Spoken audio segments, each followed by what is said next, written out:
ఇక్కడుండే మా అక్కల్ని మా చెల్లెళ్ళని నేను అడుగుతున్నా, ఇంటికి వెళ్ళండి, ఇంటి ఆయనతో మాట్లాడండి, చెప్తే ఇంటే సరే సరే, లేకపోతే ఆయనకు చెప్పనే చెప్పకరి. ఎందుకంటే ఆయన అప్పుడప్పుడు అక్కడిక్కడ చూస్తాడు. సన్నబియ్యం ఇచ్చినమా లేదా ఆలోచన చేయండి, రేషన్ కార్డు వచ్చిందా లేదా ఆలోచన చేయండి, రైతు రుణమాఫీ జరిగిందా లేదా మీరు చూసుకోండి, ఇందిరమ్మ ఇల్లు కట్టుకుంటురా లేదా మీరు ఆలోచన చేయండి, రైతు భరోసా వచ్చిందా లేదా మీరు చూసుకోండి, గ్రామానికి మంచినీళ్ళు వచ్చినాయా లేదా మీరు చూసుకోండి.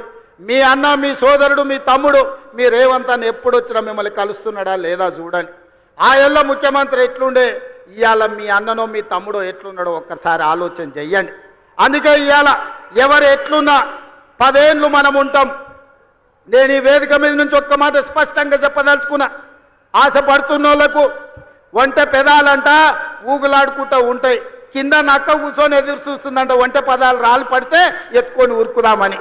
ఇవాళ బీఆర్ఎస్ వాళ్ళు కూడా గట్లనే ఇంకొస్తుంది మాకు అధికారం అని వాళ్ళు ఆలోచన చేస్తారు. 94 నుంచి 2004 2 సార్లు టీడీపీ అధికారంలో ఉంది. 2004 నుంచి 2014 వరకు 2 సార్లు కాంగ్రెస్ పార్టీ వైఎస్ రాజశేఖర రెడ్డి నాయకత్వంలో అధికారంలో ఉంది.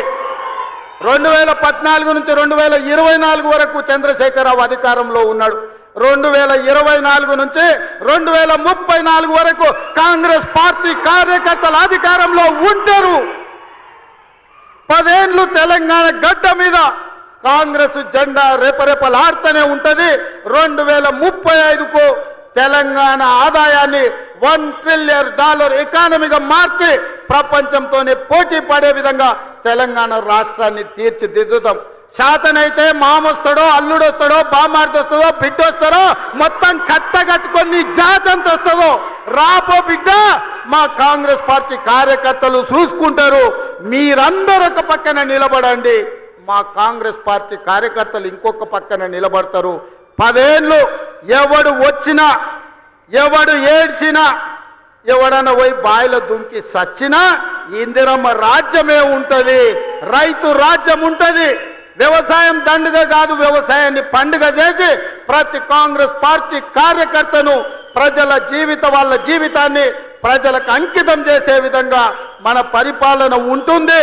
తెలంగాణ మోడల్ ఇవాళ ఎస్సీ ఉపకులాల వర్గీకరణ భారతదేశంలోనే అమలు చేసిన ఏకైక రాష్ట్రం తెలంగాణ రాష్ట్రం. అదేవిధంగా 1931లో బ్రిటిష్ వాళ్ళు కులగణన చేస్తే 100 ఏళ్ల తర్వాత భారతదేశంలో మొట్టమొదటి రాష్ట్రం తెలంగాణ రాష్ట్రం. జనగణనలో కులగణన చేసి దేశానికి ఆదర్శంగా నిలబడి నరేంద్ర మోడీ మెడలు వంచి దేశంలోనే కులగణన చేసే విధంగా ఇవాళ పరిపాలన అందిస్తున్న రాష్ట్రం తెలంగాణ రాష్ట్రం. ఇదే కాదు, రేపు జరగబోయే స్థానిక సంస్థలల్లా 42% బలహీన వర్గాలకు రిజర్వేషన్లు ఇస్తామని మా నాయకుడు రాహుల్ గాంధీ చెప్పిండు. అక్కడి సూర్యుడు ఇక్కడ ఉదయించిన 42% స్థానిక సంస్థలల్లా వార్డు మెంబర్లు, సర్పంచులు, ఎంపీటీసీలు, జడ్పీటీసీలు, జిల్లా పరిషత్తులు, మున్సిపాలిటీలలో 42% రిజర్వేషన్లు అమలు చేసే విధంగా మన పరిపాలన కొనసాగుతుంది.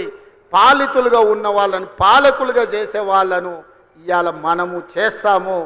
ఆనాడు దండం దొర అన్నోళ్ళనే ఇవాళ రాజ్యం నడిపే విధంగా వాళ్ళ చేతిలో రాజ్యాధికారాన్ని పెట్టడానికి ఇవాళ మన ప్రభుత్వం, మన పార్టీ ప్రయత్నం చేస్తుంది.